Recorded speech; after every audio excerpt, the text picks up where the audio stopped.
Bismillahirrahmanirrahim.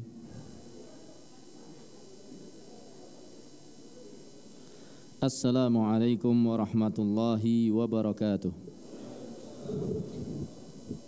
Alhamdulillahi wassalatu wassalamu ala rasulillah wa ala alihi wa sahbihi wa man tabi'ahum bi ihsan ila yaumil qiyamati wa ba'd.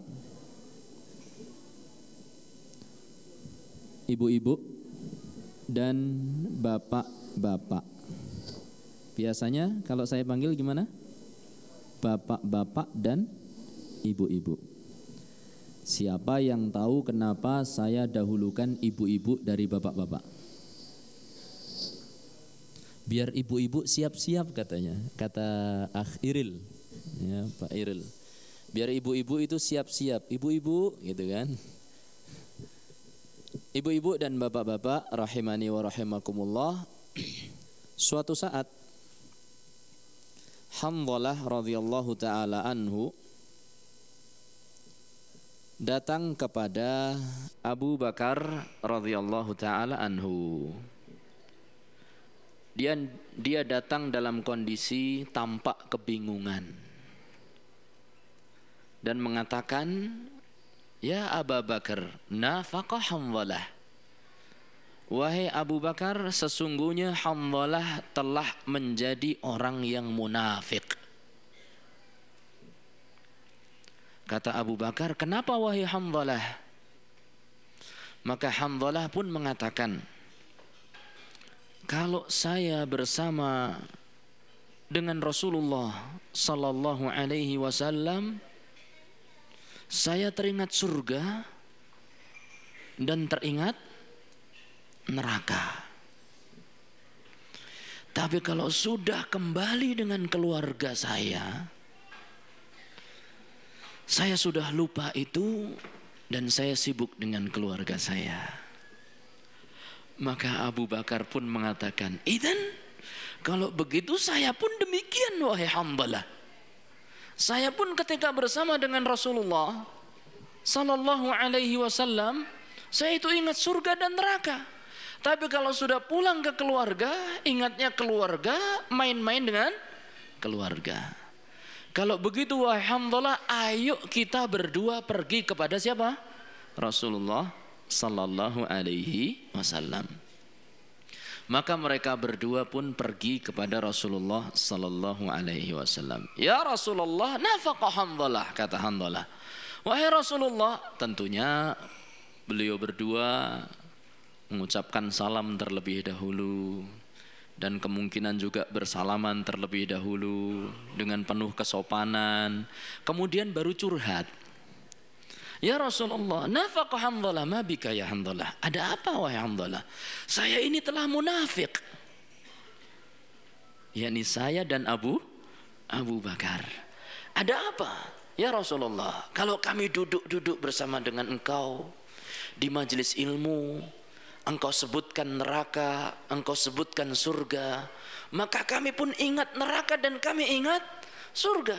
Tapi ketika kami kembali ke rumah kami, semua itu sudah terlupakan. Bagaimana ini ya Rasulullah? Kami sudah menjadi orang-orang yang munafik." Maka kata Rasulullah sallallahu alaihi wasallam, "Sa'atan ya Hanzalah." Kata Rasulullah sallallahu alaihi wasallam, "Ya Hanzalah, lau tadumuna ala ma takununa indi lasafahatkumul malaikah." Wahai Hanzalah, seandainya engkau senantiasa dalam kondisi, dalam keadaan seperti ketika engkau berada di majelisku, ingat neraka, ingat surga, maka sesungguhnya malaikat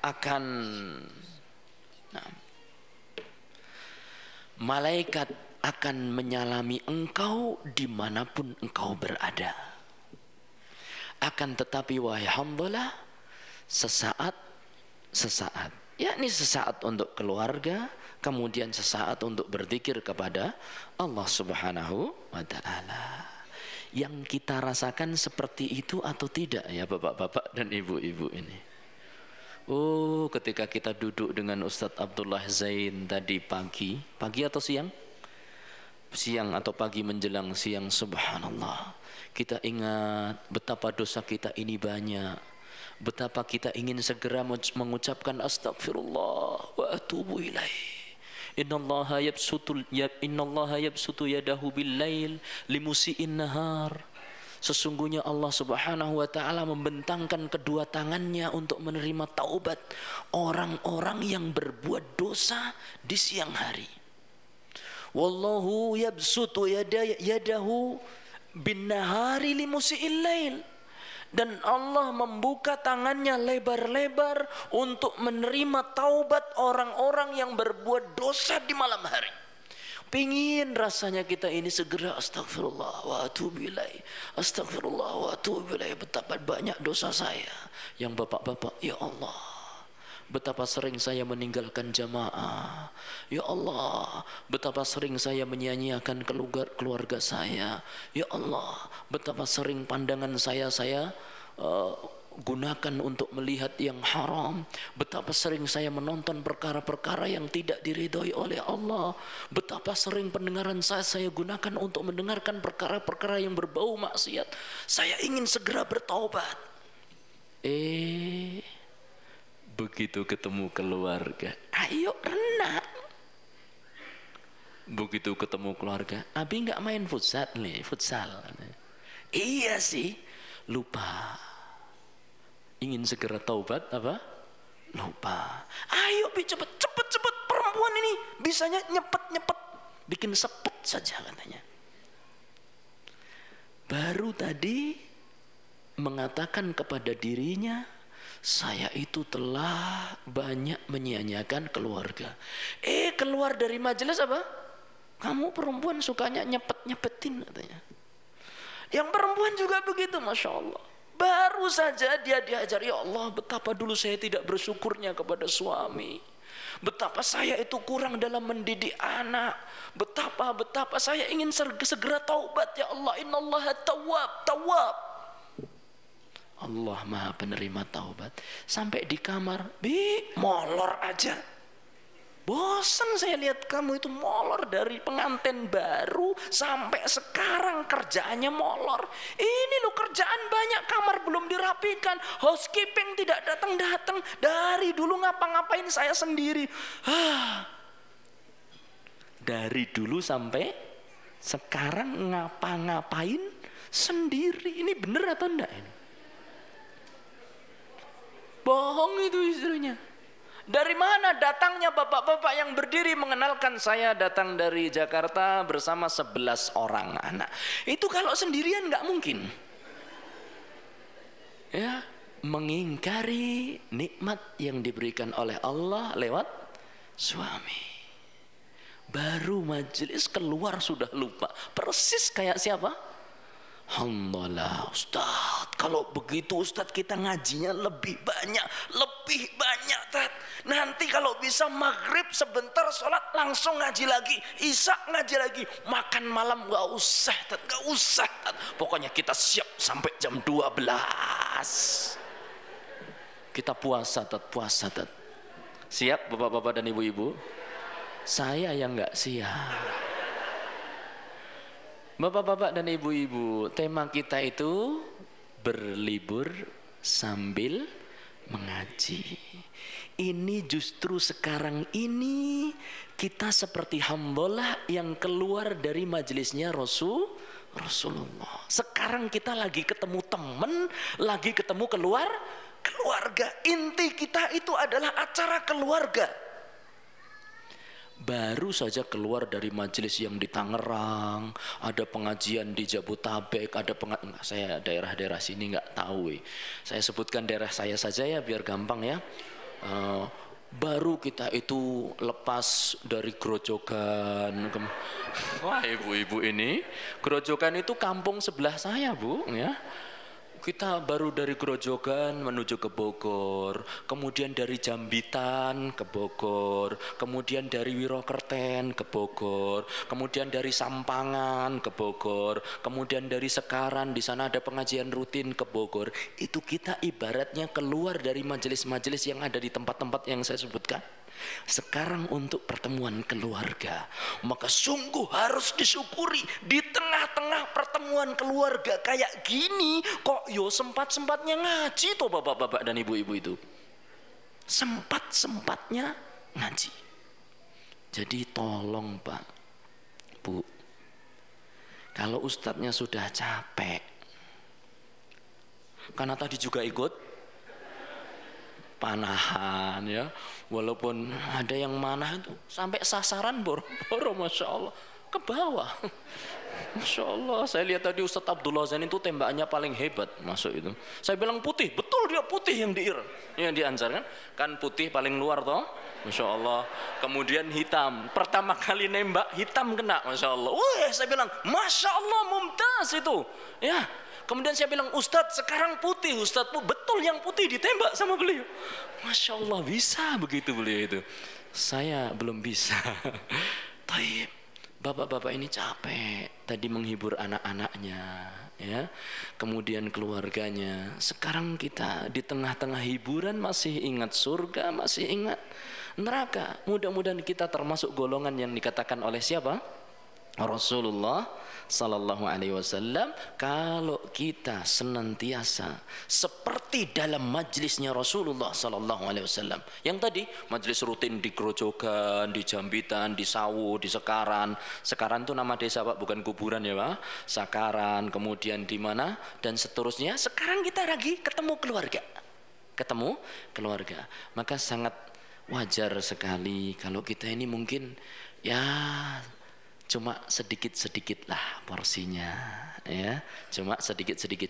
Cuma tidak mesti yang sedikit itu tidak mendatangkan manfaat. Justru terkadang seseorang itu merasa nikmat dengan yang sedikit. Nek kebanyakan niku keblendingan. Tahu keblendingan Pak Bu? Bu Ibu nggak tahu keblendingan ya, kekenyangan air. Jadi kalau minum itu sampai ketika bersendawa itu keluar airnya, itu tanda-tanda keblendingan itu ya. Mungkin bahasa Belanda mungkin dari kata blending itu apa begitu. Wallahu taala alam bisawab. Maka alhamdulillah bapak-bapak, ibu-ibu sekalian, kita bersyukur di tengah-tengah kita sibuk ya dengan keluarga, dengan istri, dengan anak, maka kita masih bisa menyempatkan. Namanya juga berlibur sambil mengaji, bukan ngaji sambil berlibur. Yang sambilan apa itu? Yang sambilannya ngaji apa liburnya? Ya kalau menurut judul ya ngajinya. Tapi nanti ketika pulang dibalik. Ngaji sambil berlibur. Ayo Mi, ada taklim tuh di sana. Kita lanjutkan kegiatan kita di mufdu. Kita rubah jadi yudu. Ya nih apa? Nggak tahu singkatan apa itu. Yang jelas pokoknya ada peningkatan begitu. Kalau di sini cuma sekali, 2 kali, di luar Mi ada taklim. Ayolah sambil refreshing. Kita nikmati perjalanan. Jarang loh kita menikmati kemacetan bersama. Biasanya macet saya sendirian, kan? Sekarang ayo kita nikmati kemacetan bersama, masya Allah. Begitu. Taib, kita bersyukur dengan apa yang ada. Kemudian, adapun pembahasan saya kali ini seperti yang pernah saya sampaikan atau yang telah saya sampaikan di pagi hari, kita akan membahas beberapa penyakit. Kalau saya mampu bitaufiqillahi ta'ala, dengan taufik Allah, saya akan sampaikan paling tidak 3 secara apa? Secara cepat saja ya, secara cepat. Yaitu yang pertama nanti adalah sombong dan hasad. Ini 2 penyakit yang bergandeng erat ya. Kemudian yang ketiga adalah riya. Insyaallah ta'ala kita bahas sesuai dengan apa yang ada di dalam makalah. Taib, bapak-bapak dan ibu-ibu, pernah nggak Pernah atau tidak kita tengok wajah seseorang, kemudian mohon maaf, ternyata hidung dia tidak semancung hidung kita. Pernah seperti itu? Atau nggak peduli sama sekali? Pernah nggak kita tengok ada seorang yang kulitnya mohon maaf hitam, dan kita katakan dalam diri kita, saya lebih putih dari dia? Pernah nggak kita lihat orang yang jauh lebih pendek dari kita, kemudian kita yang merasa tinggi dalam hati mengatakan dia lebih pendek dari saya? Pernah atau tidak? Pernah, wajar, manusiawi. Cuma batas-batas manusiawi itu bisa bergeser menjadi kesombongan. Karena sumber dari kesombongan diantaranya adalah seseorang yang merasa lebih baik dibandingkan orang lain. Dulu orang-orang kafir Quraisy, yaitu orang-orang Arab asli, mereka adalah orang-orang yang underdog. Underdog itu apa bapak-bapak dan ibu-ibu? Di bawah anjing. Underdog. Kalau bahasa jelasnya ya minder. Minder itu bahasa Belanda juga ya. Minder, orang-orang yang tidak pede. Kenapa? Mereka orang-orang yang minder dibandingkan orang-orang Yahudi. Jadi dulu orang-orang Yahudi di kota Madinah, orang-orang Yahudi di kota Madinah, mereka merasa lebih dibandingkan orang Arab asli Madinah, bukan orang Quraisy ya. Orang Arab asli Madinah, yaitu Khazraj dan Aus, yang nantinya mereka menjadi Ansor, para sahabat Ansor. Sampai saking mindernya dan saking orang-orang Ansor, Khazraj dan Aus yang saat itu masih musyrik, mereka saking mindernya kepada orang-orang Yahudi, mereka berusaha niru-niru orang Yahudi. Kenapa orang Yahudi merasa apa, kalau lebih itu namanya bahasa Inggrisnya apa? Superior. Ya. Dia merasa lebih dari orang-orang penduduk asli Madinah. Kenapa? Karena mereka punya Alkitab, yaitu apa? Taurat. Mereka punya Taurat. Sedangkan orang-orang musyrikin saat itu adalah Aus dan Khazraj, mereka adalah orang-orang yang tidak punya kitab yang turun dari langit. Mereka orang-orang yang buta huruf. Taib.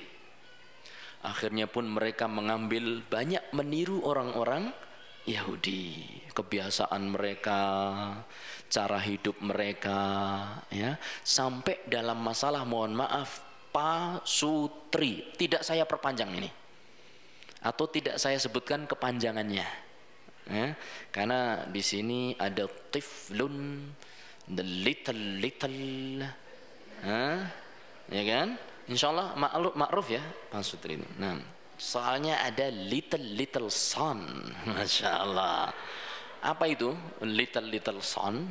Ya, anak kecil. Sampai dalam masalah itu mereka niru. Taib. Tapi di antara mereka, meskipun orang Madinah, Aus dan Khazraj niru dengan orang Yahudi, tapi di antara mereka terjadi clash. Pokoknya nggak pernah damai, bertengkar terus, berkelahi terus, gelut, sampai dan orang-orang Madinah jago perang, Aus dan Khazraj. Sementara orang-orang Yahudi itu Pak, dari dulu sampai sekarang itu orangnya pengecut. Lihat, ketika Nabi Musa alaihi salatu wassalam ngajak orang Yahudi, ayo kita masuk ke Mesir. Ayo kita masuk. Apa kata orang-orang Yahudi? Idhab anta wa rabbuka faqatila. Sudah kamu saja dan Tuhanmu yang masuk ke Mesir sana-sana, masuk. Idhab anta wa rabbuka faqatila. Perang saja kamu berdua dengan Tuhanmu. Inna hauna qaidun. Kami duduk-duduk saja di sini. Orang Yahudi takut. Ya. Kemudian ketika ditanya, kenapa kalian nggak masuk? Kata orang-orang Yahudi pengikutnya Nabi Musa, inna fiha qauman jabbarin. Oh, di situ itu banyak orang yang gede-gede, takut. Jadi mereka walaupun punya ini, tapi mereka yang apa? Pengecut mereka. Ini. Kemudian lagi misalnya, ketika mereka dikejar-kejar oleh Firaun. Kemudian sampai di tepi laut apa? Laut Merah. Saat itu tampak lautan di depan mereka. Kemudian apa? Firaun dan bala tentaranya di belakang mereka. Itu kondisi mereka takutnya bukan kepalang.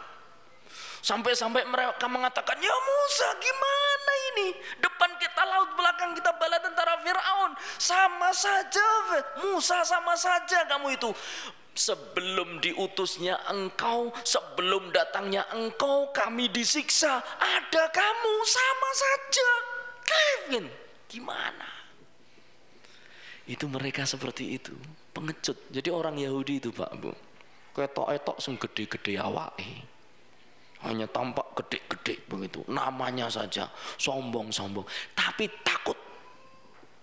Makanya ketika terjadi clash dengan orang-orang musyrikin yang mereka itu jago perang, bisa manah sambil naik kuda. Kita bisa kepanah kalau naik kuda. Mereka itu, wah pokoknya Pak, Khalid bin Walid satu contoh. Dalam satu peperangan Mu'tah, sampai kalau tidak salah 9 pedang bisa patah di tangan dia. Itu bayangkan tiap hari kalau Ustadz Abdullah cerita, meceli apa tadi itu? Emasnya siapa tadi? Emasnya Abdurrahman bin Auf sampai tangannya lecet-lecet, bengkak-bengkak, pecah-pecah sendiri. Itu harian. Bapak-bapak pernah kurban? Pernah yatim menyaksikan jadi panitia ya Pak? Ada bagian suka motongi tulang atau tidak? Paling enak motong tulang atau motong daging? Paling enak nyatenya Pak. Masya Allah itu ya. Itu enak itu khalas. Tinggal bakar makan. Ayo terus ya. Sementara saya pernah nyoba motong tulang. Ya Allah, tangan itu sampai keju Pak. Bukan keju Pak, keju. Keju itu bahasa Indonesianya apa ya Bu ya? Pegel. Kemeng, aduh lagi Pak. Jawa itu Pak, kemeng Pak. Tapi kelihatannya Jawa itu mendekati bahasa Arab Pak ya, paling dekat. Contoh misalnya, ibu-ibu tahu produk Pekalongan yang paling terkenal? Batik. Masya Allah, batik. Batik itu bahasa Jawa atau bahasa Arab Pak? Kenapa produk kerajinan batik dinamakan batik? Karena ketika ngerjakan itu batik jidan. Batik itu artinya pelan dalam bahasa Arab. Batiun.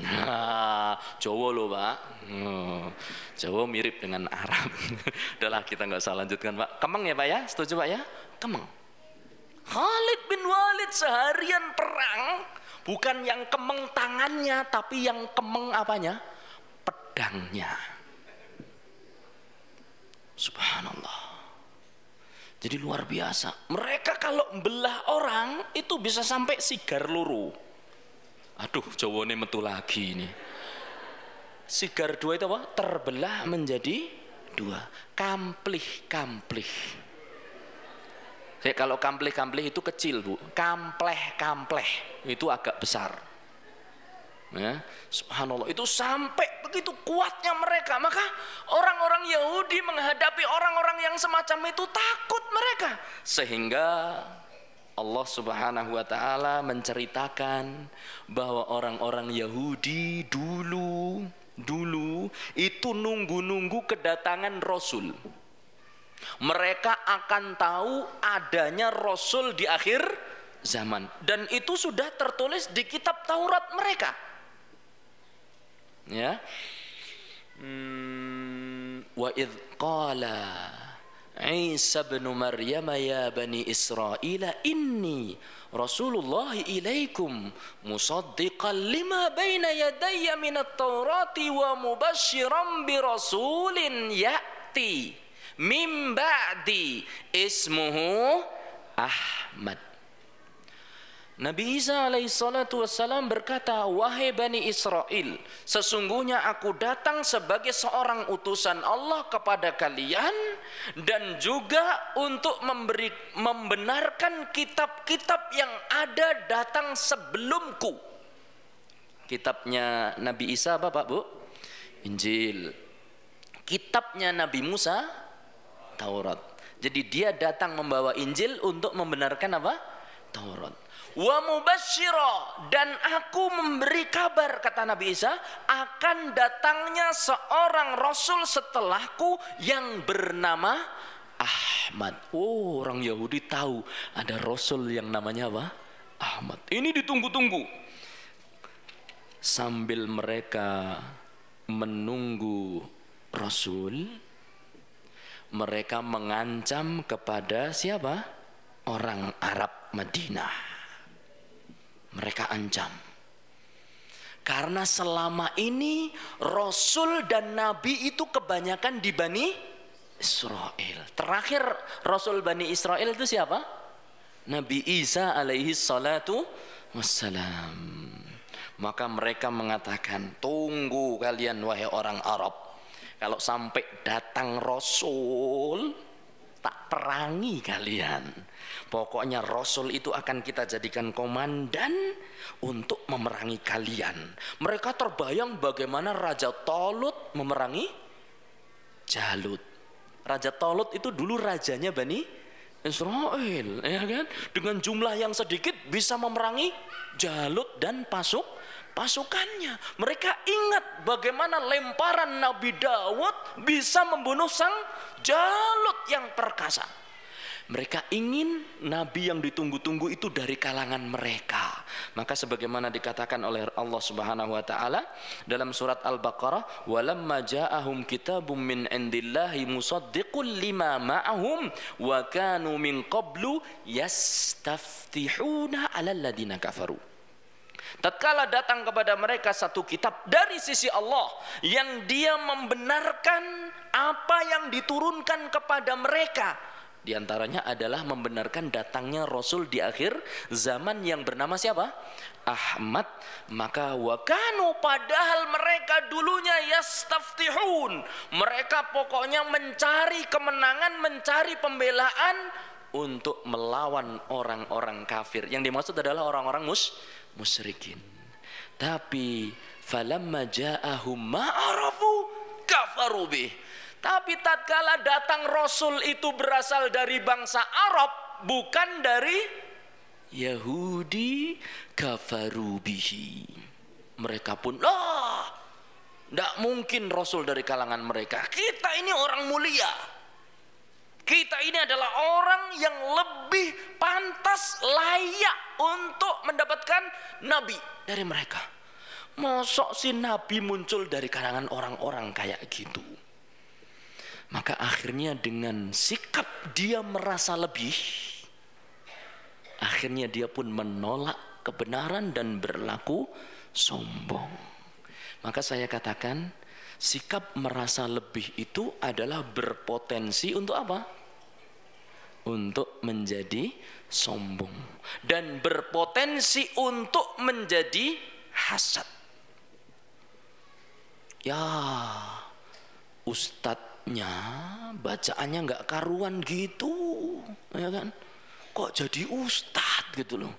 Padahal saya ini lebih bagus bacaannya, kok malah dia yang jadi ustadz ya? Nah, ya, ikhwan itu, bapak itu dapat istri yang lebih cantik daripada saya, padahal bapak itu kalah gantengnya dengan saya.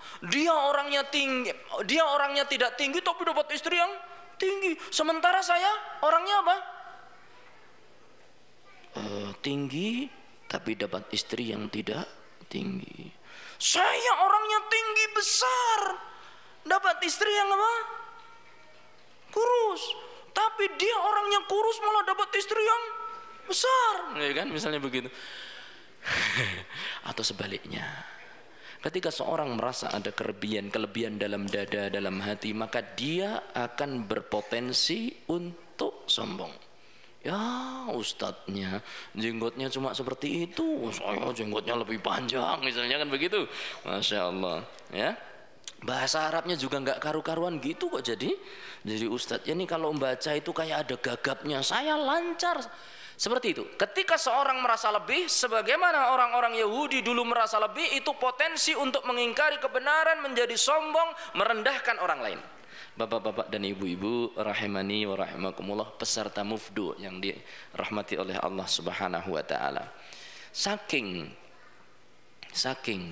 orang-orang Arab itu dulu mengagung-agungkan ini sebagai syai' wa syai'u yudhkar, karena kita menyebut bagaimana taklidnya orang Arab kepada orang Yahudi, maka ini ada faedah.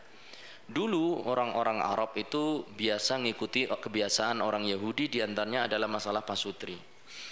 Ya, maka ketika orang-orang Madinah sudah masuk Islam, jadilah mereka menjadi siapa? Ansar.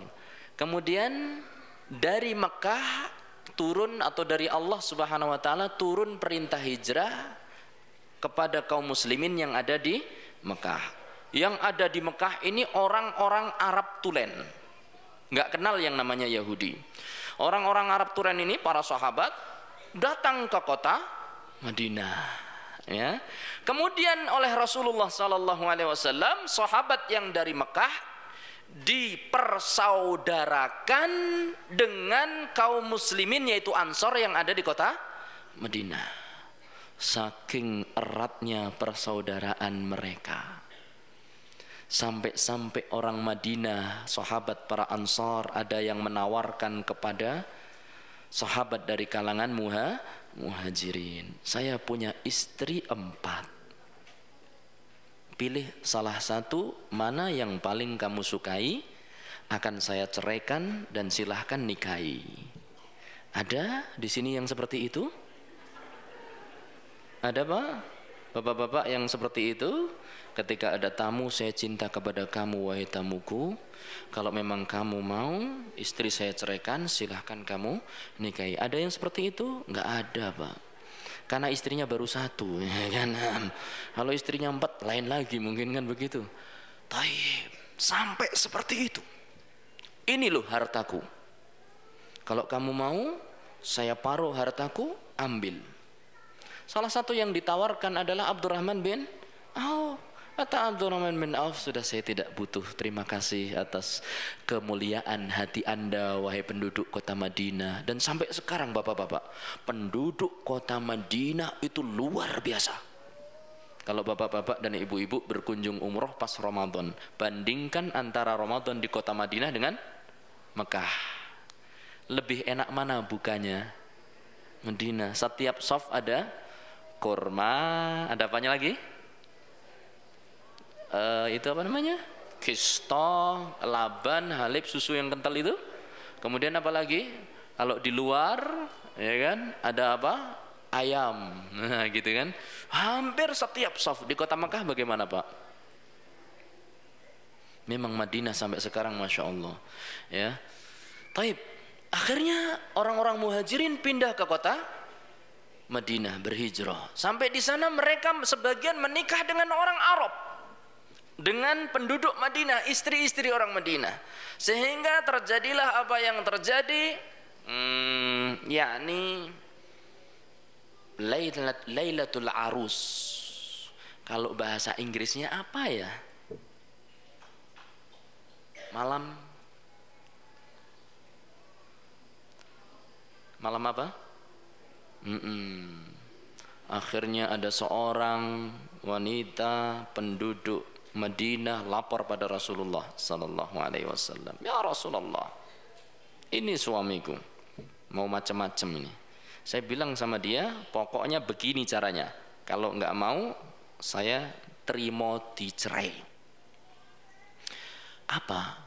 Kalau orang Arab itu naik kendaraan bebas, mau naik motor ke depan boleh, mau jempalit ke belakang juga boleh, ya kan? Sementara orang Madinah itu kalau naik sepeda motor itu sambil miring. Faham ya maksud saya ya? Ini orang Madinah, tolong jangan diterjemahkan. Karena hunak little sons. Nah, maka penduduk Madinah yang terbiasa seperti itu protes pada orang Mekah. Ya, jangan macam-macam. Pokoknya modelnya naik motor begini, miring. Kalau enggak mau. Kenapa? Karena orang Yahudi bilang kalau naik motor itu harus miring, karena kalau dari depannya itu nanti juling atau dari belakangnya juling, motornya dibalik gitu, nanti keluar anaknya jadi apa? Juling. Jadi mereka percaya sekali sama orang-orang Yahudi. Makanya ketika diperlakukan seperti itu sama orang Mekah, protes sama Rasulullah SAW. Ya Rasulullah, ini suami saya kalau nggak manut sama saya, mendingan saya apa? Saya cerai. Maka turunlah ayat nisa'ukum harsul lakum fa'tu harsakum anna syi'tum. Wanita kalian adalah kendaraan kalian dan seterusnya. Ala kulli hal. Ini lihat. Ketika mereka merasa punya ilmu, maka akhirnya ketika datang hidayah, ketika datang kitab, mereka pun sombong dan mereka tolak itu. Demikian juga kita lihat bagaimana seorang yang sangat kita kenal yang bernama Iblis. La'natullah alaih, ya. Iblis itu dia adalah orang makhluk Allah Subhanahu wa taala yang merasa dirinya kelebihan, punya kelebihan. Maka ketika Allah Subhanahu wa taala menciptakan Nabi Adam alaihi salatu wassalam dari tanah, dalam sebuah riwayat yang hasan, ya, riwayat yang hasan disebutkan bahwasanya Nabi Adam itu alaihi salatu wassalam diciptakan oleh Allah dari tanah di seluruh penjuru bumi. Ya, diambil tanah di sana disatukan oleh Allah Subhanahu wa taala, maka terciptalah Nabi Adam. Dan saat itu Nabi Adam alaihi salatu wassalam tidak langsung ditiup ruh, sehingga dia seperti apa? Kering, seperti tembikar. Ya, ketika dipukul apa? Bunyi. Maka syaitan, iblis yang saat itu bersama dengan malaikat beribadah kepada Allah mulai penasaran. Ini makhluk apa ini? Keluar masuk ya di dalam tubuhnya Adam yang saat itu belum ada ruhnya. Maka kemudian dia melihat proses penciptaan Nabi Adam.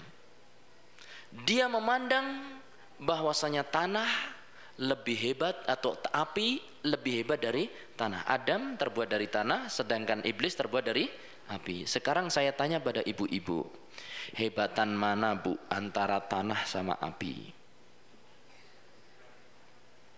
Ibu-ibu ini sekarang pertanyaannya. Ibu-ibu, benar ada yang berpendapat api lebih hebat dari tanah?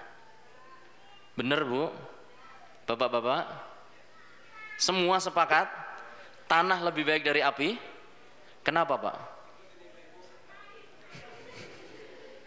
Karena kalau kita katakan api lebih baik dari tanah, takut dikatakan mirip iblis. Itu alasannya itu biasanya, ya kan?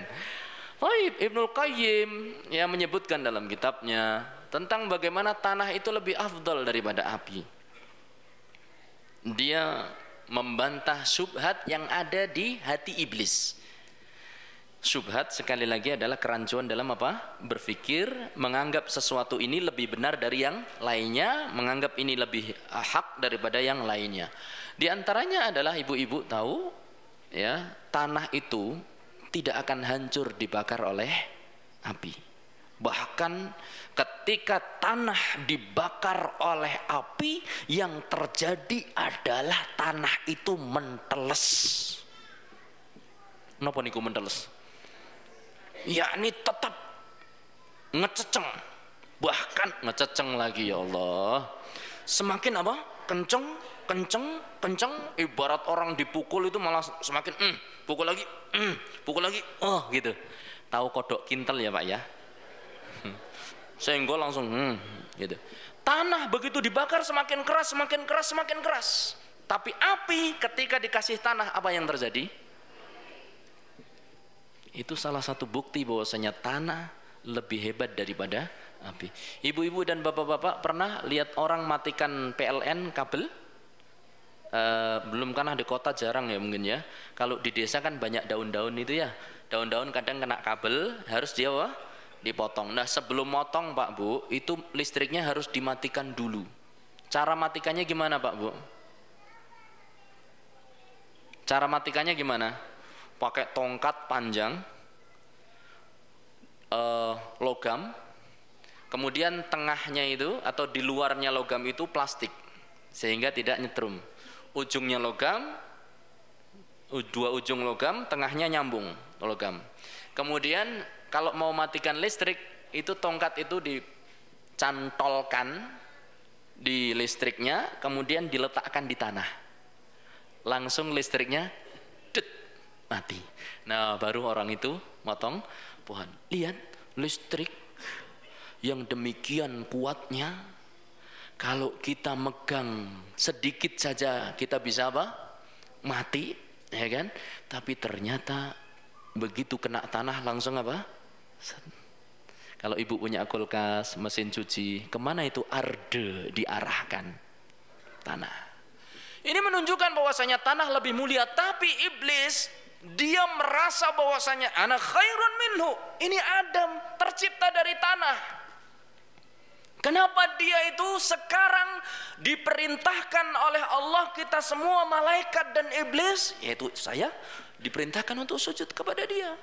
Maka sebagaimana dikatakan oleh Allah Subhanahu wa taala ya tentang iblis, walaqad khalaqnakum thumma sawwarnakum thumma qulna lil malaikati isjudu li adama fasajadu illa iblis lam yakun minas sajidin. Tatkala kami ciptakan Adam dari tanah, kemudian kami bentuk, maka setelah itu kami tiupkan ruh kepada Adam, ya, kemudian kami perintahkan kepada malaikat, dan di antara rombongan malaikat itu ada iblis. Karena dulu iblis itu adalah orang yang soleh, rajin ibadah, maka kemana-mana bersama malaikat. Kemudian diperintahkan untuk sujud kepada Adam, semuanya sujud kecuali iblis. Lam yakun minas sajidin. Dia tidak mau sujud. Lihat. Kenapa?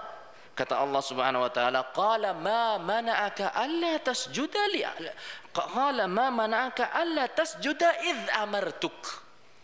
Wahai iblis, kenapa atau apa yang menghalangi engkau tidak mau sujud kepada, atau engkau apa yang menghalangi engkau untuk melakukan sesuatu yang aku perintahkan kepadamu, yaitu berupa sujud kepada Adam? Maka iblis mengatakan, qala ana khairun minhu. Saya lebih baik dari dia.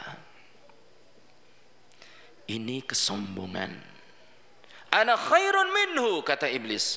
Khalaqtani min nar, engkau ciptakan aku dari api, wa khalaqtahu min tin. Sementara engkau ciptakan dia dari tin, tanah liat. Seperti yang saya katakan tadi, ada riwayat yang mengatakan Nabi Adam alaihissalam kumpulan dari tanah-tanah liat, maka setiap keturunan Adam itu ya, dari unsur mana dia keluar, maka jadilah. Nah, kita ini orang-orang Indonesia itu dari unsur tanah Indonesia. Makanya tanah Indonesia kalau kita lihat kan agak gelap-gelap gimana gitu ya. Nah, begitu ya, ini keluar unsur Indonesianya. Kalau kita pergi ke Cina, maka keluar apa unsur Cinanya. Kalau kita pergi ke Eropa, lah itu keluar unsur tanah Eropa, dan begitu seterusnya. Taib, singkat cerita, iblis laknatullah alaih, dia merasa bahwasanya dirinya lebih baik dari Adam, sehingga dia tidak mau melaksanakan perintah Allah Subhanahu wa taala. Maka betul kata Rasulullah sallallahu alaihi wasallam, ketika Rasulullah sallallahu alaihi wasallam mengatakan la yadkhulul jannata man kana fi qalbihi mithqalu dzarratin min kibrin, tidak akan masuk surga orang yang di dalam hatinya ada seberat biji dzarrah atau seberat dzarrah. Dzarrah itu adalah sigharun namal, semut yang kecil. Sigharu an-namr. Tidak akan masuk surga orang yang di dalam hatinya ada kesombongan.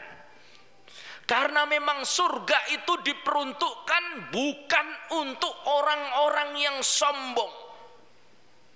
Ketika ada orang sombong di dalam surga seperti iblis, Allah keluarkan iblis. Karena surga bukan tempatnya orang-orang yang sombong. Oleh sebab itu Allah Subhanahu wa taala mengatakan, qala fahbit minha. Allah berfirman, wahai iblis, turun kamu dari surga. Fama yakunu laka an tatakabbara fiha. Kamu tidak pantas untuk berlaku sombong di surga. Maka iblis dikeluarkan. Ini penyakit yang pertama.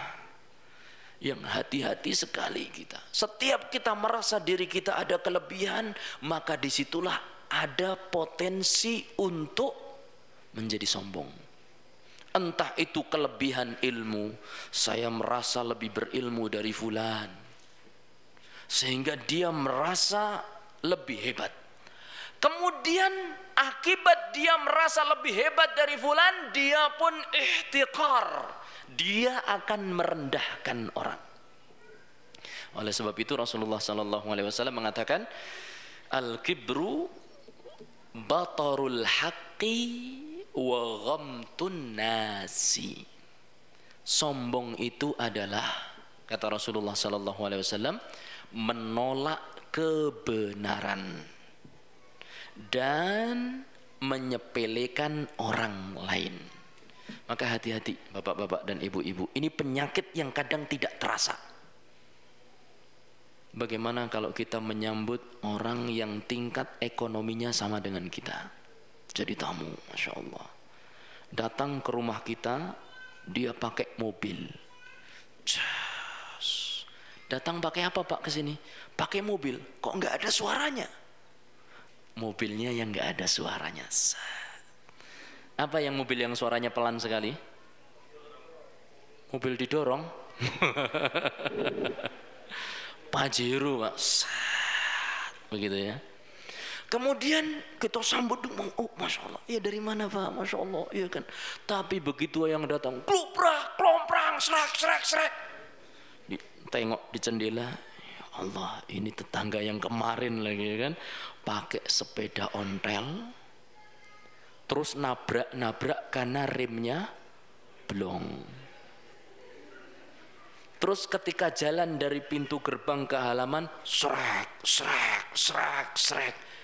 Kenapa kok srek? Padahal perasaan pakai sandal jepit. Ternyata iseng-iseng tuan rumah ketika sang tamu ndak ada, sandal jepitnya dibalik. Ada logam mulia di balik sandal jepitnya. Peniti yang untuk nyambung sandal jepit supaya apa? Nggak lepas. Jadi pentolan depan itu udah putus, disunduk. Sunduk itu apa? Tusuk pakai peniti. Ada peniti, tahu ya peniti? Nah, kemudian gini. Maka kalau untuk jalan apa? Srek.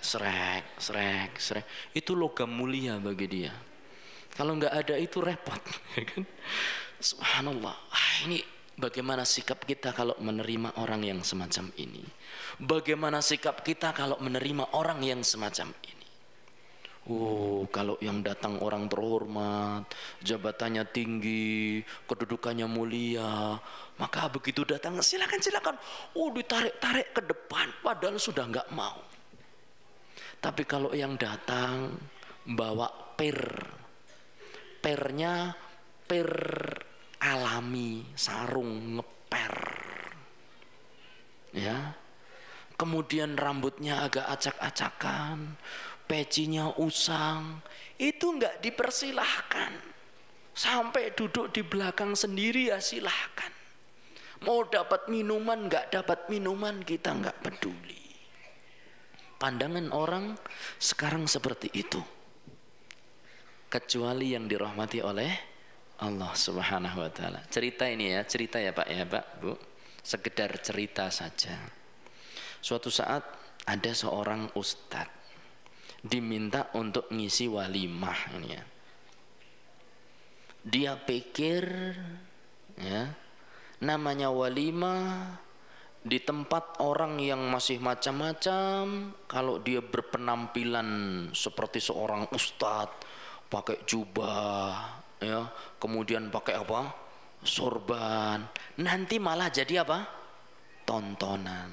Akhirnya dia datang pakai sandal jepit, kemudian sarungan, kemudian pakai baju koko yang cuma sampai sini pendek begini, kemudian ada saku di depan dua, isinya macam-macam, jadi ketok gembol begitu, gembol lagi penuh, ya kan? Dia datang mau masuk, assalamualaikum. Ini ustadznya sendiri yang cerita. Assalamualaikum, bisa masuk? Oh maaf Pak, tempatnya sudah penuh. Akhirnya ustadznya cuma duduk di depan penerima tamu, ini pintunya ya di depan. Kemudian ada deretan kursi, ini penerima tamu. Dia duduk di depan menghadap pintu begitu. Oh ya Pak, makasih. Silakan duduk di luar saja Pak. Iya Pak. Tiba-tiba ada yang dari dalam bisik-bisik ke penerima tamu. Kira-kira tahu apa yang dibisikkan? Itu ustadznya. Oh, langsung sang penerima tamu, maaf Pak, Bapak Ustadz yang nanti mau ngisi di pengajian walimah ini, kira-kira begitu kata ustadznya. Kira-kira begitu. Silahkan masuk ke dalam Pak. Setelah ustadznya masuk ke dalam, ternyata di dalam apa? Kosong tempatnya masih. Subhanallah. Dia bilang tadi apa? Penuh. Demi untuk menolak orang kayak gini. Tahukah bapak-bapak siapa ustadznya? Kan saya sudah bilang ustadznya cerita sendiri. Ya saya sendiri yang alami gitu kan. Ustadznya cerita langsung, kan tadi saya bilang begitu, ya kan? Ini cerita langsung ini. Saya pikir itu untuk menyesuaikan kondisi masyarakat. Ternyata begitu masuk perkiraan saya salah. Yang masuk itu pakai jas, kemudian pakai celana celana kayak kantor-kantor begitu dan pakai sepatu. Oh ya salah saya sendiri, perkiraannya apa? Salah. Sudah berusaha menyesuaikan gitu, ternyata enggak sesuai. Subhanallah. Ya maklum. Terkadang memang seperti itu. Saya cerita kisah saja ya Pak ya, sambil ini ya. Dulu pertama kali, ini ada ustadz lagi cerita.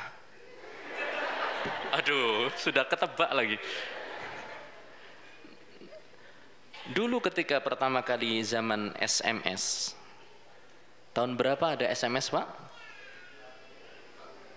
2000-an ya? 2000 itu setahun 2 tahun. Oh kita dulu kalau ada mahasiswa dari Madinah Pak, Masya Allah, wih pulang bawa HP. HP itu dulu harganya berapa Pak? Mahal. Makanya dulu ketika pertama kali ada SMS, ustadz ini bilang, cerita sendiri dia itu. Ya, kemudian dia dipanggil, Z, namanya Zaid. Lagi kerumun sama teman-teman gitu kan, ya. Z, sini Z, ada SMS katanya. Oh iya, ada SMS. Iya, ini foto. HP-nya dikasihkan. Kemudian diterima sama si Zaid itu. Diginikan. Halo, assalamualaikum katanya. Ya kalau itu Ustadz Gaptek kan. Nah, alhamdulillah ala kulli hal. Taib, terkadang pandangan kita itu kemuliaan seseorang adalah dilihat dari bagaimana kedudukan orang di mata manusia. Tingkat hartanya, tingkat ekonominya, tingkat jabatannya. Kita sebagai seorang muslim jangan sekali-kali terkena penyakit itu.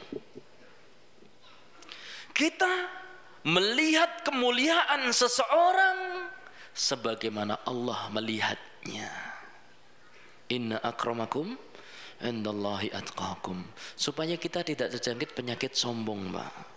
Supaya kita tidak gampang-gampang menolak kebenaran.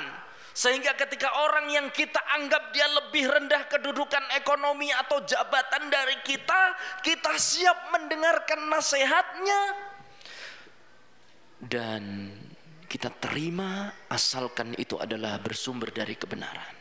Dan tidak sama sekali kita rendahkan. Kita siap jadi orang yang baik. Siapapun yang menasihati kita, asalkan dia benar-benar menasihati dengan Al-Quran, sunnah Rasulullah Sallallahu Alaihi Wasallam. Tapi seperti yang disampaikan oleh Ustadz Abdullah Zain, tetap selektif dalam belajar. Inna hadzal ilm dinun fanduru amman ta'khuduna dinakum.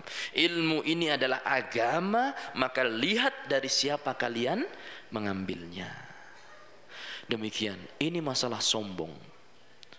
Sudah saya bahas, yang saya simpulkan atau kesimpulan dari ini adalah bahwasanya kesombongan itu adalah menolak kebenaran dan menghina manusia. Maka mulai dari sini, keluar dari tempat ini, kita nanti pulang ke rumah masing-masing bawa oleh-oleh. Perubahan sikap. Kalau memang yang dulunya masih punya sikap seperti itu.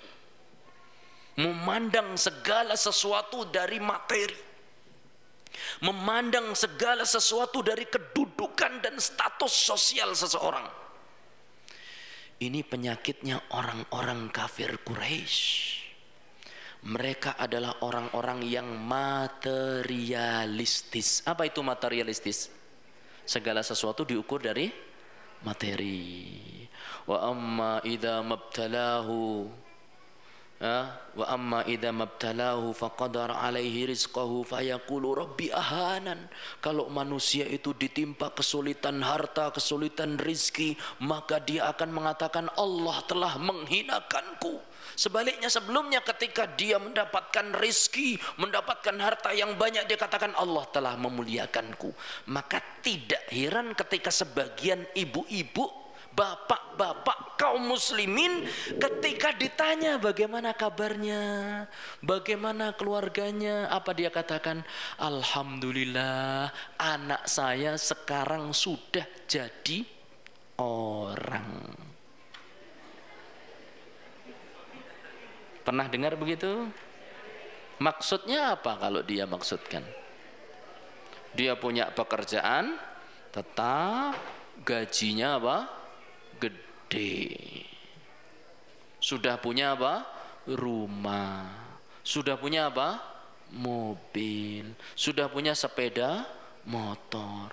Alhamdulillah Pak, anak saya putra kula saknika mun dados tiyang, Masya Allah. Anak saya sekarang sudah jadi orang. Kalau kita tanya, loh Bu, memang dulu anak ibu bukan orang? Atau mungkin anak ibu sendiri yang protes. Loh Bu, saya dulu memang lahir dalam bentuk apa? Katanya. Ya kamu dulu belum jadi orang nak. Loh terus yang melahirkan saya kalau begitu siapa? Bukan orang juga ya Bu ya. Ingat, itu adalah ukuran kebahagiaan yang salah. Itu sikap materialistis yang diwariskan sejak orang-orang Quraisy zaman dulu. Melihat keberhasilan seseorang adalah dari apa? Uang. Sekarang bapak-bapak, saya beri pilihan, dan ibu-ibu. Bapak-bapak punya anak gajinya sebulan 100 juta. Berapa Pak Bu? 100 juta. Kemudian anak itu Masya Allah Pak, berbakti sekali kepada orang tua. Berbakti sekali. Dan taat kepada siapa? Allah. Tatkala terdengar suara adzan, langsung dia tinggalkan selimut yang tebal. Dia parkirkan mobil mewah dia di halaman masjid. Ketika sedang bisnis, ini ada orderan, berapa harganya? Ini 50 juta kalau orderan ini masuk. Oh iya, tiba-tiba apa itu? Nak, tolong kaki ibu dipijet dulu nak ini. Oh ya bu, maaf ya orderannya nggak jadi dulu. Loh nanti gagal. Nggak apa-apa, ibu manggil saya. Ditinggalkannya orderan, kaki ibunya dipijet. Masya Allah. Ini anak yang pertama. Ada tipe anak yang kedua, gajinya sebulan 1 juta. Tapi kalau sholat molor. Tontonannya video porno. Sama orang tuanya kayak sama kuli. Bapak-bapak dan ibu-ibu pilih anak yang pertama atau yang kedua? Yang pertama atau yang kedua? Bener bu? Masya Allah.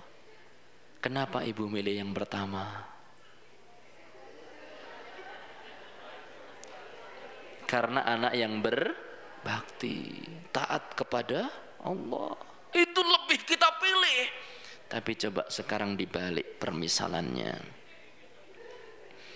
Tipe yang pertama senangnya ngutang. Kalau sudah ngutang karena terpaksa, rumah ngontrak, kemana-mana pakai sepeda ontel, pakai sarung, sandalnya bunyi serak srek serak srek, di balik ada apanya? Logam mulia. Tapi Masya Allah, waktu sholat sarungnya nggak dilepas. Ya artinya cepat-cepat datang ke masjid. Disuruh apa saja sama orang tuanya, manutun. Manut itu bahasa Arab, artinya nurut. Tuh kan Jawa sama Arab mirip lagi toh. Kemudian dia taat pada Allah dan berbakti pada orang tuanya. Tapi gajinya berapa tadi? Sering ngutang pak. Bayar rumah saja kadang apa? Utang. Ada cukup tapi sering ngutang. Bajunya itu saja. Tampangnya agak acak-acakan. Yang kedua, gajinya 200 juta. Yang pertama tadi, bau tubuhnya Masya Allah. Sudah mandi, berusaha mandi Masya Allah. Tapi karena nggak punya sabun. Jadi kalau deket saja Masya Allah, buka mulut sudah apa? Nah, ada apa bu? Gelombang tsunami menerjang. Karena nggak punya sabun? Bukan, karena nggak punya odol. Kalau sabun kan untuk apa? Badan. Dengan yang kedua gajinya 200 juta per lente, mobil. Tapi dia nggak pernah sholat. Kalau disuruh sholat apa? Malas-malasan. Sama istrinya meremehkan. Sama ibunya, tolong nak pijetin ibu. Prinsip ekonomi, time is monkey. Monkey. Time is money. Sedetik hilang, uang meleset. Sorry bu, sorry ini. Ini gue lagi ada order senilai 1 M. Kalau ini jam 10 enggak tak ambil, lepas itu. Pijet sebentar aja nak, pijet. Ibu kan pijet-pijet sendiri bisa, kenapa sih? Pilih yang mana Bu? Yang pertama atau yang kedua? Bener Bu yang pertama? Yang ada gelombang tsunami? Bener ini? Bener Bu, coba pilih yang pertama atau yang kedua Bu? Bener? Insya Allah berarti terbukti kejujuran ibu. Kalau tadi saya kira cuma apa? Karena ada 100 juta. Ternyata sekarang ibu milih yang ada gelombang tsunami-nya. Tapi berbakti pada Allah dan orang tua. Ini hanya contoh ekstrim. Sebagian orang memilih anaknya jadi begini, tapi lupa pendidikan agama. Dia ingin anaknya jadi ahli matematika, tapi anaknya belum bisa alif ba ta. Dia cuek. Dia ingin anaknya jadi jago kimia, tapi bagaimana beribadah kepada Robnya tidak bisa. Dia ingin anaknya menjadi seorang ekonom yang handal, tapi tidak peduli anaknya jadi orang dan anak yang ternakal. Tidak peduli, yang penting sukses dunianya. Ini hati-hati yang seperti ini. Ini materialistis betul. Maka kita tidak ada salahnya kita mencari harta, mendapatkan harta, itu halal. Asalkan dengan cara yang halal. Akan tapi jangan lupakan pendidikan anak. Ustaz, pembahasan hati kok sampai seperti itu Ustaz? Karena banyak kaum muslimin yang sudah kena penyakit ini. Segala satu ukurannya apa? Materi. Adapun penyakit yang kedua dan ketiga, saya tidak bisa melanjutkan banyak-banyak dan panjang lebar. Karena waktu sudah jam 5:30 kurang 2 menit. Tapi intinya hasad hampir mirip dengan sombong. Karena ada kebencian, merasa dirinya lebih baik, merasa dirinya lebih berhak. Kenapa dia yang jadi ketua padahal aku yang lebih ahli? Kenapa dia yang jadi manajer sedangkan aku seharusnya gelarku lebih besar, lebih panjang ke belakang? S1, S2, S4 dia tempuh, tapi nggak dipilih juga. Kenapa dia yang jadi imam sementara aku orang yang lebih hebat bacaannya dari dia? Kenapa? Ini adalah bentuk hasad. Ya, meskipun terkadang seorang itu tidak mengatakan dalam hatinya moga-moga itu hilang semua. Jadi sebagian ulama mengungkapkan bahwasanya hasad itu adalah tamanni zawalan nikmah min akhihi. Angan-angan keinginan supaya kenikmatan temannya itu hilang. Tapi sebagian ulama yang lain mengatakan bahwasanya yang namanya hasad dan termasuk dalam hasad adalah mengatakan si fulan nggak pantas dapat itu. Ini satu jenis hasad. Hampir mirip dengan kesombongan. Adapun yang ketiga adalah masalah riya. Ini bahaya yang sangat besar. Bahaya yang sangat besar. Penyakit ingin dilihat. Ingin tampil, sayalah orangnya, sayalah si dia, sayalah yang pantas. Ini loh suaraku bagus, ini loh kedudukan. Ini keinginan untuk dilihat orang. Baca Quran dikeras-keraskan supaya semua orang dengar, ya. Kemudian puasa, sudah nggak ada yang tahu puasa, ngobrol sama temannya. Sekarang hari apa ya? Masya Allah. Ini pahanya itu, kamu kok mulutnya agak, ya biasa. Orang puasa, Masya Allah. Ditampak-tampakkan akhirnya semua orang tahu, oh ini puasa ini. Atau kalaupun tidak ekstrim begitu, Masya Allah. Ini bibir saya kalau hari-hari kayak gini kering ya. Emang kenapa? Ya latihan puasa. Sudahlah Pak Abu.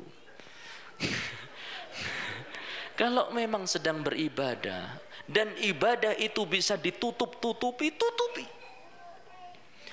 Hendaklah kita memiliki ibadah yang tersembunyi, yang dengan itu kita ada ikatan dengan Allah. Barangkali itu yang jadi sebab kita masuk ke dalam surga. Tapi ibadah ada dua macam. Ada yang harus ditampakkan, ada yang bisa ditutupi. Yang harus ditampakkan misalnya apa? Sholat berjamaah di masjid. Tuh, ini Pak, setelah ikut mufdo kedua kok nggak pernah kelihatan di masjid. Kenapa? Saya ikut nasihat Ustadz Zaid katanya. Loh kenapa? Nutupi ibadah. Loh terus sholat jamaahnya sembunyi-sembunyi saya sembunyi-sembunyi. Loh Bu, setelah ikut mufdo dulu Masya Allah pakai jilbab bagus, bahkan sebagian pakai apa? Cadar. Sekarang kok blejetan. Tahu blejetan? Gua pakai jilbab kemana-mana pamer kecantikan. Loh kenapa kok sekarang nggak pakai jilbab?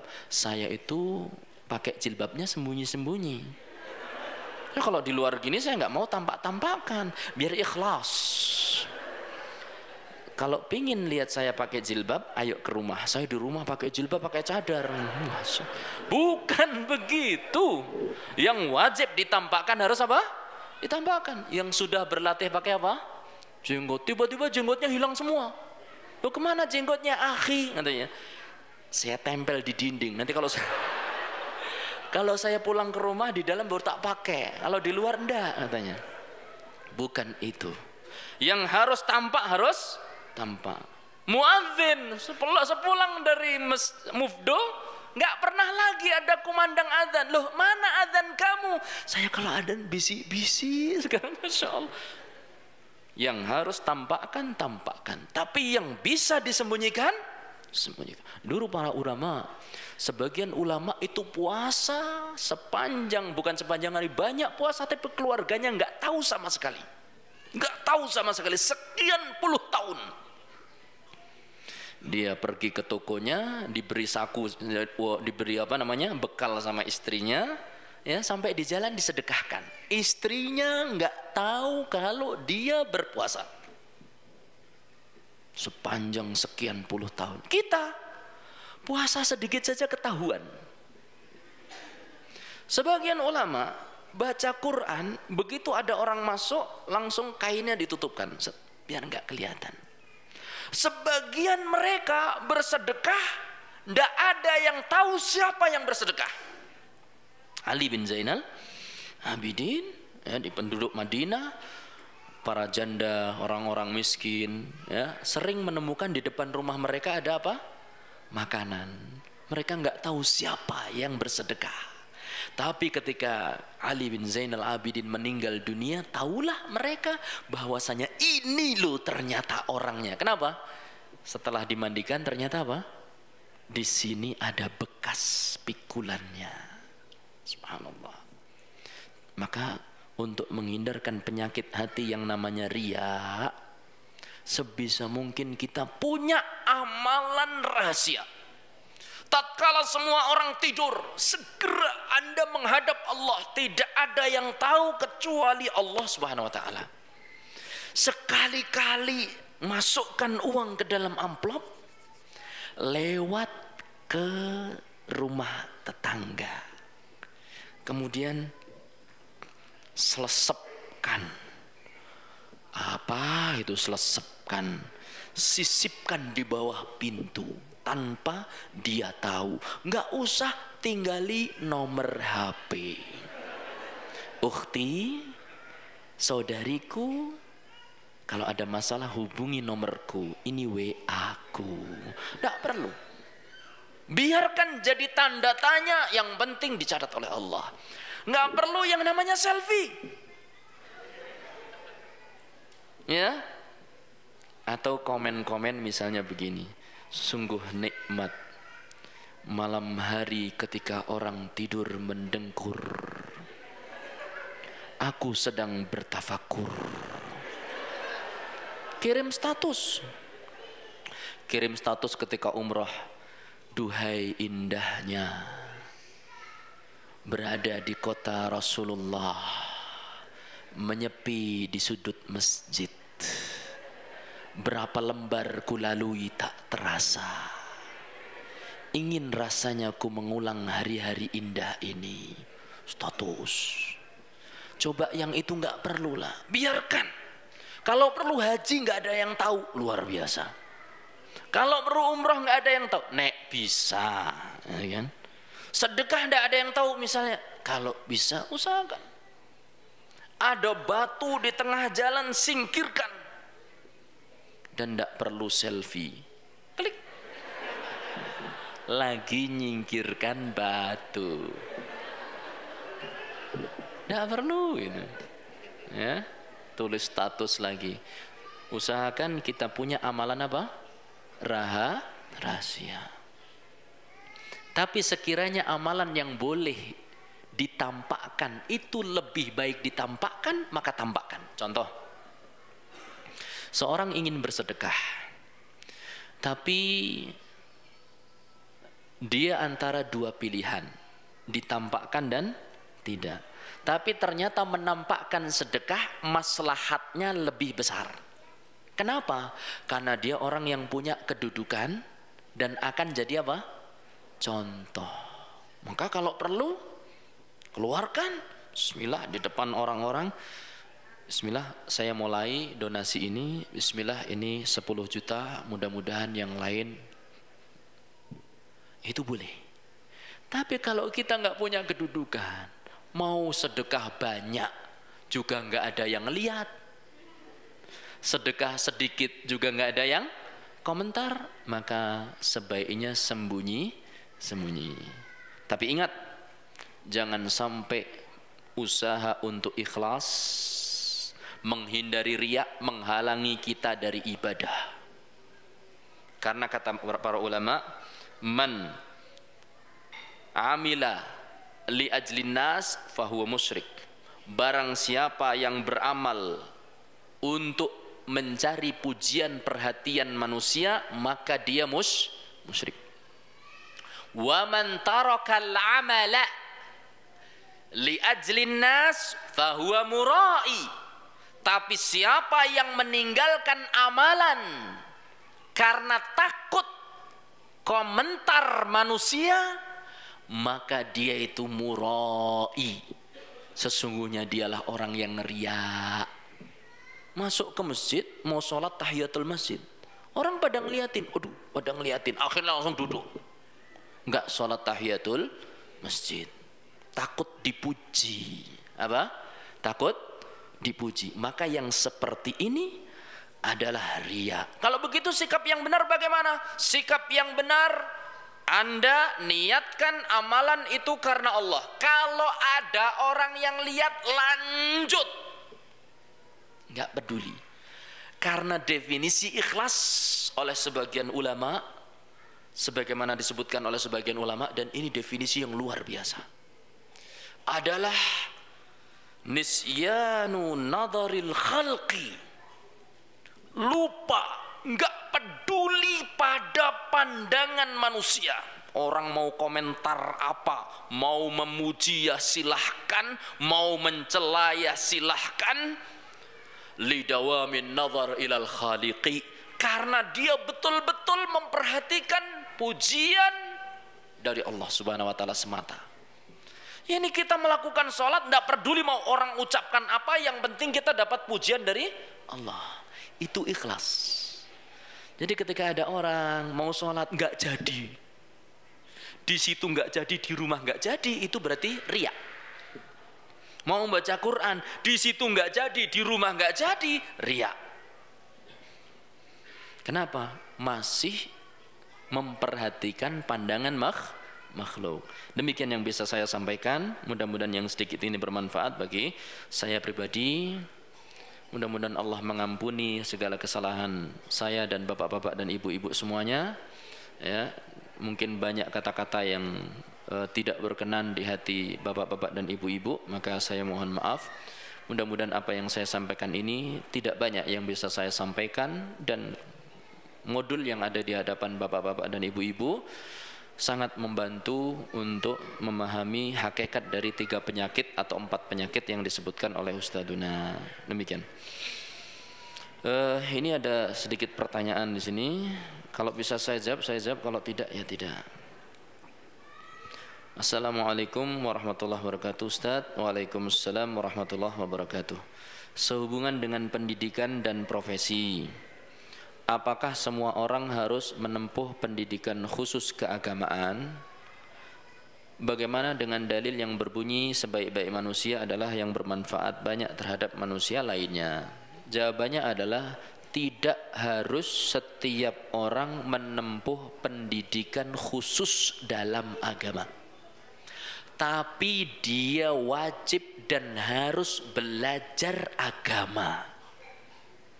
Silahkan Anda jadi dokter, silahkan Anda jadi insinyur, silahkan anak Anda jadi apa? Bisnismen. Tapi ingat, dia punya kewajiban utama pada Allah. Dia harus beribadah kepada Allah, karena itu tujuan utama. Kalau dia harus belajar agama di tempat khusus, tidak. Sebagai santri enggak, tapi dia harus belajar agama bagaimanapun profesinya. Harus. Sebagaimana telah saya sebutkan perkataan Al-Imamu Ahmad, ilmu ada yang wajib dan ada yang sunnah. Yang wajib adalah ilmu-ilmu yang tidak mungkin seorang hamba itu bisa beribadah kepada Allah kecuali dengan ilmu itu. Maka kita harus paham. Harus. Apapun profesi kita, demikian. Kaitannya dengan hadis ini tidak ada sesuatu yang kontradiktif, karena sabda Rasulullah SAW, khairun nasi anfa'uhum linnas, sebaik-baik manusia adalah orang yang bisa memberikan manfaat kepada umat manusia. Itu umum, adalah mencakup manfaat dunia dan manfaat akhirat. Siapa saja yang bisa memberikan manfaat kepada saudaranya, baik itu dunia ataupun akhirat, maka dia akan menjadi sebaik-baik manusia. Ya, sebaik-baik manusia. Cuma tentunya kebaikan seseorang itu bertingkat-tingkat. Sebagaimana keburukan seseorang juga bertingkat-tingkat. Tidak semua orang satu derajat. Maka di sana ada manfaat yang lebih dan manfaat yang kurang. Manfaat yang lebih bagaimana? Adalah orang yang bisa memberikan manfaat kepada orang lain untuk menghidupkan hatinya. Yani Rasulullah SAW dan para sahabat dan para ulama. Mereka adalah orang yang paling bermanfaat bagi kita. Betapa banyak orang binasa jasad dan badannya, tapi ruhnya tetap apa? Hidup, dan akan hidup kelak mendapatkan kebahagiaan di hari kiamat. Tapi betapa banyak orang yang jasadnya sehat, dia seperti mayat yang berjalan tanpa ruh. Kenapa? Karena ruhnya mati, tidak kenal agama. Maka sekali lagi, mufdo ini adalah hanya semacam apa? Stimulus. Nanti kalau pulang semangat, kita kembali kepada belajar dan belajar. Baik. Pertanyaan selanjutnya, ada hadis yang bilang berlomba-lomba dalam kebaikan. Wallahu ta'ala alam tentang hadis ini. Setahu saya adalah ayat ada yang berbunyi mirip dengan ini, yaitu fastabiqu al khairat, ya, berlomba-lombalah, bersegeralah dalam melakukan kebaikan. Pertanyaan saya, jika dalam grup atau komunitas muslim ketika seseorang melakukan sesuatu kebaikan di jalan Allah lalu memposting di grup tersebut, apakah ini untuk memberikan motivasi atau menjadi ria? Tergantung. Kalau dia niatnya untuk memberikan motivasi, maka itu boleh. Tapi kalau dia niatnya untuk pamer, maka itu tidak boleh. Ya. Maka dilihat kedudukan dia. Dia itu kedudukannya apa? Bisa untuk memotivasi ataukah tidak? Jenis amalannya itu bagaimana? Bisa untuk amalan yang menjadi motivator ataukah tidak? Jadi dilihat niatnya. Tidak bisa orang yang mengatakan baca Quran keras-keras itu berarti riya. Oh enggak. dilihat kondisinya dan juga niatnya. Ini adalah amalan-amalan hati. Sebagaimana tidak bisa orang dikatakan ini fulan lebih zuhud dari fulan. Kenapa? Ini pakaiannya lebih lusuh. Ya, pakaiannya lebih lusuh dari fulan. Berarti fulan ini lebih zuhud. Tidak bisa. Zuhud itu adalah masalah apa? Hati. Sebagaimana ini juga. Riya itu adalah masalah hati. Ikhlas itu adalah masalah hati. Tidak bisa dikatakan fulan ini ikhlas, yang ini riya. Tidak bisa. Ya, hanya dia yang tahu dan Allah yang tahu, dan dia antara dia dan Allah Subhanahu wa taala. Maka tidak mengapa kalau memang posting di dalam grup atau komunitas muslim melakukan suatu kegiatan kemudian diposting, ya, tidak ada masalah insyaallah taala. Yang saya contohkan tadi misalnya, ya kan, itu kan amalan-amalan pribadi yang mungkin tidak ada nilai motivasinya, cuma apa, tahu, oh si fulan sekarang di Medina, oh si fulan sekarang di Mekah, begitu. Jadi itu adalah satu amalan-amalan yang mungkin tidak ada motivasinya. Nah, wallahu taala a'lam bishawab. Demikian yang bisa saya sampaikan. Saya kembalikan waktu kepada pembawa acara, panitia. Demikian, sallallahu ala nabiyyina Muhammad, subhanakallahumma wa bihamdika asyhadu an la ilaha illa anta astaghfiruka wa atubu ilaik. Assalamualaikum warahmatullahi wabarakatuh.